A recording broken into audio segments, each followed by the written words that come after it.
Yeah, how I'm hearing this is the subconscious you talked about early is often unconscious. Yes. And by what you're talking about, the subconscious, the unconscious becomes conscious. Yeah. And through that, change can happen. Where the consciousness can go back and review it, because the consciousness is the one that has a perspective. And you become your subconscious. So it's very interesting, because what I talk about is, look, people healed themselves innately for 1 million years before there were medical schools, okay? Because we are innately able to heal ourselves. You cut yourself, you don't really need a doctor to heal the cut. The cut heals by itself, and all the illnesses can. But then I say, but your subconscious, which was programmed the first 6 years, go back to the 6 years. And I would say, in a conventional family, that when a child got sick in the family, or any member of the family got sick, the conventional phrase they heard was, oh, we have to take Billy to the doctor. Mom has to go to the doctor. What did we learn? That's a program. It says, if I am sick, it didn't say heal yourself. That wasn't the lesson. The lesson was, when I am sick, I have to go see this doctor. And here's the joke, which I like about it, because you ask a lot of people that get sick and go to the doctor and ask them, they say, you know, it was really funny. I got well on the way to the doctor, or I got well waiting in the doctor's office. And I go, you know, that's funny, but it's not a joke for this reason. You were always able to heal yourself until you got a program. What was the program? Go to the doctor. So basically, and which I love about it, because nobody said what the doctor had to do. You just had to go to the doctor. So the point was, these people are sick, but they got a program that says, well, I'm sick, but I can't heal myself. Why? Because I didn't go to the doctor. So they make a commitment, they go to the doctor, and on the way to going to the doctor, in the doctor's presence, they completed the commitment, because it never said the doctor had to do anything, just had to go. And at that moment, all of a sudden, the innate ability to heal themselves start working, and then they find themselves in the doctor's waiting room feeling, God, I feel a lot better than I did when I got here. And the answer was, because you made a program of limitation, then you succeeded by following the program. I'm showing up. And that's all you had to do, because all you had to do is go see the doctor. You talk about, again in your first book, about how cells automatically move away from toxicity and towards nutrition. Yes. And it seems that as human beings, that's something that we're trying to do, but we get it wrong a lot of the time.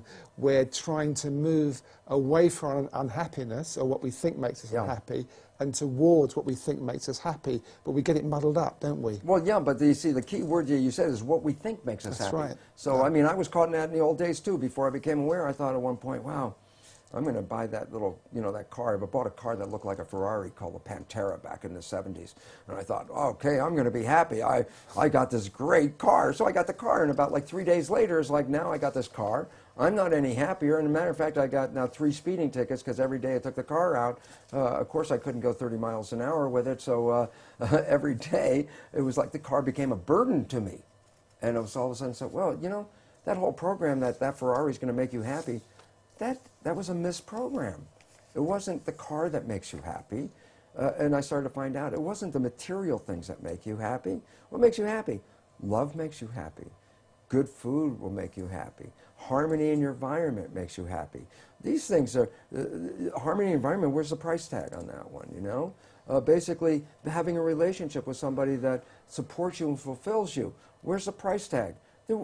We always bought that, oh, money gives you happiness. So we had all those billions of people out there every day running in the streets. And, how much money can I make? Because if I get enough money, I'm going to be happy. And then you find out, even people with the most money are not happy. And programming was wrong.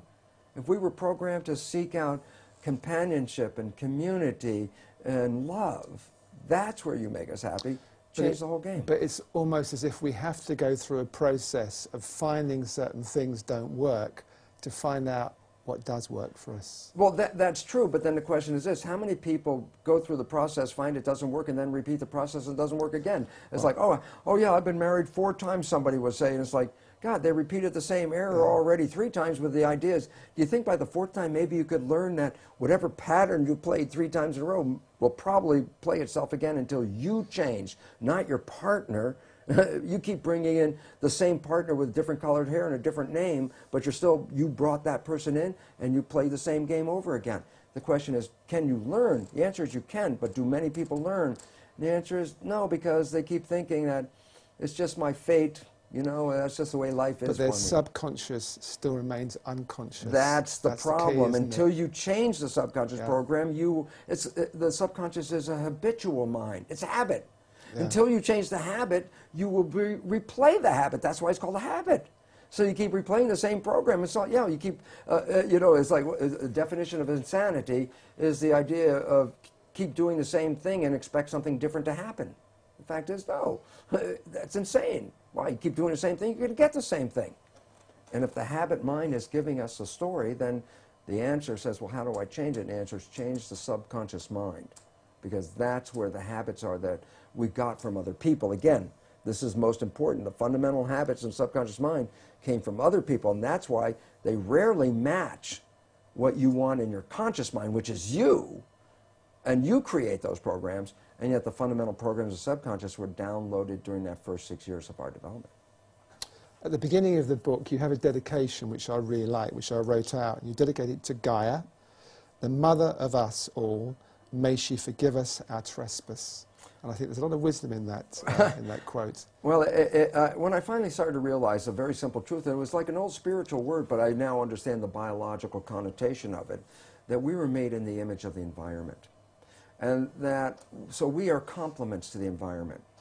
And yet what we have done is, without being aware that our biology is dependent on the environment, that we have systematically undermined, destroyed Mother Nature and Gaia. And in the process, now we're finding we are threatened with our own extinction. And the fact is, well, we didn't know what we were doing. But the question is, will Gaia allow us to come back? And the answer is absolutely. Because just as much as a person can come back from the edge of death with something called a spontaneous remission, even though science has already recognized we are facing our extinction, so we could say that we're a terminal patient, humanity is a terminal patient, the concept of changing our belief system will allow the garden to come right back to fullness again. So we are in a learning stage to remove ourselves from the beliefs of our current civilization, which undermine not just the humans, but the environment that we're in. And the problem is, we were created as a complement to a certain environment. Since we are destroying that environment, then we are no longer complements to an environment. Then we don't fit by definition.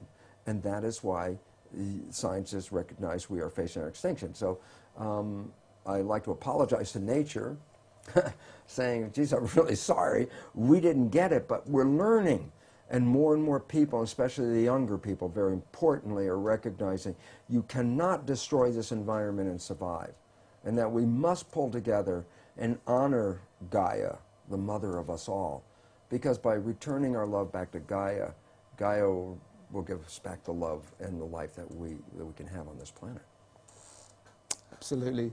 Something you look at in spontaneous evolution too is how science and spirituality are coming together. They used to be very separate. They used to be absolutely. The scientific world, which is very factual driven, and that's that, and you couldn't change it. And spirituality was trying to open up things, but they really are meeting now, aren't they? Yeah, it was interesting because the spiritual world of religion was talking about the invisible moving forces that shape the physical reality, and we call them spirit. And then science only came into existence because it made a detente with the church. In the very early days of science, it said, look, we won't tread on your invisible spiritual domain. We will just study the physical world. And when Newton was able to predict the movements of the planet by just looking at the physical features, then scientists got the idea as well. If you can understand how the universe operates by just studying the material world, we don't need that invisible stuff. But in 1925, Newtonian physics was incorporated, subsumed by a bigger physics called quantum physics. And quantum physics emphasizes the universe is made out of energy, it's not made out of matter. And then I say, well, what does the quantum physicists call this energy that the universe is made out of? I say, well, they call it the field. I say, what's the definition of the field? I love this. Invisible moving forces that influence the physical world. I go, my goodness, that's the same definition as spiritual that's used for spirit. And I go, yes, quantum physics emphasizing the invisible field as primary to the physical world is essentially reiterating the statement of the spiritual people who talked about the invisible forces shaping our physical existence. And so, by definition, science, the new science of quantum physics, is bringing us back into alignment with the spiritual reality. Hopefully, the dogmatic beliefs of the church, which had talked about these wonderful terms but didn't allow us to live there, and science, which is still stuck in its material plane, will both divest themselves of their dogma and allow us to come together and recognize that we're all part of that invisible field, that we don't even live in our own bodies, if you understand the nature of how the cell works, that we are part of the field being downloaded into our body, that we're all, by definition, the field, or we're all spiritual, same definition. And if we recognize this, the unity of it, and that you cannot be taken out of the field, and you cannot be, in a sense, punished by the field, you are the field, then maybe the beliefs, those very restrictive beliefs from both science and from the dogmatic religion, will disappear, because the people owning their own spirituality, owning their own responsibility, and not saying, oh, it's spirits that did this or things, other factors, that we are the creators, will generate a new world. Because what I firmly believe is very simple. Go out and talk to the average person anywhere in the world and say, if you could create a world, what would you like? Well, I'd like a world where there's peace and harmony, and I'd like some food and a job. And I go, isn't it amazing how everywhere you go in the world, virtually the entire population has the same belief? And I go, then how come we don't have it? And the answer is because the leadership isn't exercising that belief. So I trust the people to take over the leadership of this world, and that the structure that is actually in a state of collapse. When it collapses, this will be our opportunity to evolve from the very destructive Darwinian perception of a world into a more holistic holism that says we're all part of the same system, we're all cells in the same body, and when we work together, we will create magic on this earth like nothing has ever been seen before. So I'm very optimistic about that. I think that's a great place to finish, Bruce. Thank you very much. Thank you so very much. I so appreciate this opportunity.